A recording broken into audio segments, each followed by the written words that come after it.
Today, the world got to see the new all-electric Hummer EV. I got to see it back in March, but I couldn't take any videos or pictures. So today you guys kind of caught up, and I was really waiting for this day for a long time. I really thought that this was going to be the pivotal day for the entire automotive industry as far as turning around towards the electrification, and specifically for General Motors. I mean, think about it. General Motors took a vehicle that was best known for being nothing but a gas guzzler and turned it into an all-electric and only version of that vehicle. So this was going to be a big day for General Motors, and they put a lot of money behind it. If you remember, originally when they announced that they were going to unveil the Hummer EV, they did it during the Super Bowl and put a lot of millions of dollars into their Super Bowl ad. And yesterday, as they unveiled this during the Game 1 of the World Series, that was supposed to be a huge deal. And yet, as I'm making this video that I was looking forward to making for many months, I am genuinely angry, and not with the car. This is a great vehicle, actually, and we'll talk about it in just a second. I'm angry with General Motors. And since I'm making this video at pretty much 1 o'clock in the morning and my therapist is asleep, you guys are it. So let's take care of the copay and get the session going. Welcome to E4 Electric, your #1 source of electric car scoop. If this is your first time here, go ahead and click on that subscribe button and the bell notification icon so you don't miss anything moving forward. Alright guys, if you've been watching my channel for a while, you probably know I'm usually rooting for all electric cars and for all of the brands who are trying to make the electric car. So this is not me really, but at the same time, I can't hold this in anymore because I've been very much excited about 2021. As I've mentioned before, all of these electric cars coming to the market, and I feel like I've been duped.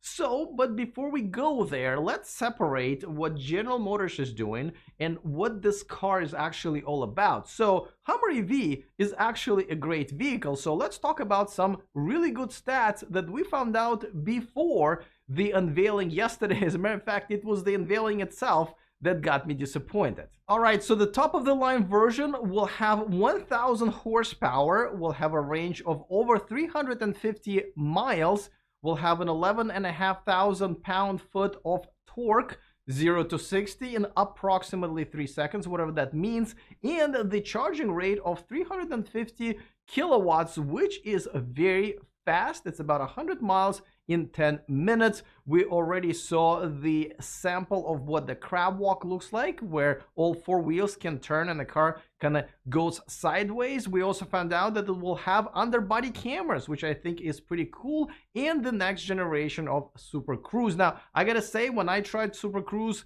earlier this year in Detroit, I was pretty disappointed, so I hope the next version is better. But I gotta tell you, it does have one thing that I like more than the Tesla's autopilot: you don't have to keep your hands on the wheel. So I hope you agree with me. This is a pretty impressive vehicle. I was going to reserve one myself. I know I have a couple of other reservations right now that I'm holding on to, but this was one of the reservations I wanted to have just in case if I was going to pull a trigger on an electric car purchase next year. And it wasn't until I got to the reservation page when I went, what? So let's talk about the 3 big problems that I see with the Hummer EV moving forward. Before that, a quick reminder that this video and this channel is sponsored by Climate Exchange. Yes, the Tesla raffle is back. You can win a Tesla of your choice. Only 4,000 tickets will be sold, so make sure to get yours using the link in the description of this video. And even if you don't win, the money will go towards a great environmental cause. And by KANDI America. Have you met the most affordable electric car in the United States? Check out the K27 for under $10,000 after the federal tax credit, or their second model K23 for under $20,000. Deliveries start very soon, so reserve yours today by using the link in the description of this video. So why am I so heartbroken now that I've seen the reveal of the Hummer EV? Well, there are 3 reasons, and we're gonna start with the design. I told you back in March when I saw it originally that the design hasn't really changed that much, but GM has been advertising this vehicle as the quiet revolution. Well, you can at least have the design being somewhat revolutionary to have that claim, because very few other things really are about this vehicle, and there's nothing revolutionary about this design. It looks like it did about 10 years ago, and this is where GM had a lost opportunity to be cutting edge, to show everybody that they're ready to move forward with this new era of cars, the electric cars and the electric car design. I think they failed. Number 2 is the price. The first edition is going to be priced at $112,595. Who came up with this price? I mean, yes, I think it's a little bit more than it should be, but I think I hate this more than $69,420 for the new Model S. Yes, that was childish and immature, but at least it was kind of funny. But this number, where did it come from? I'm really speechless. Whoever came up with this number should just be fired like today. Okay, then the cheaper models are priced at $100,000, $90,000, and then $80,000. That's right, the cheapest Hummer EV is going to be more expensive than the most expensive Cybertruck. And this is the vehicle that Hummer EV is going to be compared against over and over and over again. So just the price itself makes no sense, because Cybertruck has pretty good specs. As a matter of fact, much better specs than Hummer EV does. So the pricing just doesn't make sense. It just does not. All right, so now let's talk about the third biggest thing that disappointed me in what GM did with the Hummer EV, and this is the timeline. Now, first of all, they said this truck is going to be out in 2021, and technically it will be. The first edition will go in production at the end of the next year, but it looks like they are sold out of the first edition, and it happened within like an hour of going live, which tells me they're not going to make that many of those. 1,000, 2,000, maybe? So you're telling me that all of this hoopla about 2021 was all about a couple of thousand of trucks that you're going to produce, and what's even worse, the next version is not going to be produced until the fall of 2022, which is a year after that. This is not good. But the worst news is the fact that the cheapest version, the $80,000 version, is not going to production until 2024.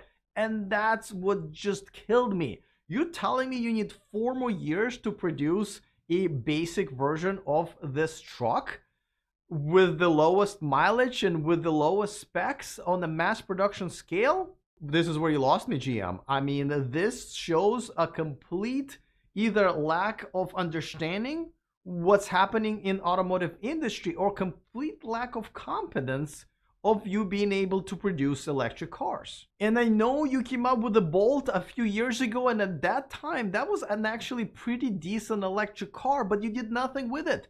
You put no real advertising dollars behind, you did not put your name behind it. And now, as you're coming out with the new version next year, which I also saw, it did not get any better looking, which it really needed to. And really the biggest feature that people are excited is that the seats are not hurting their backs anymore.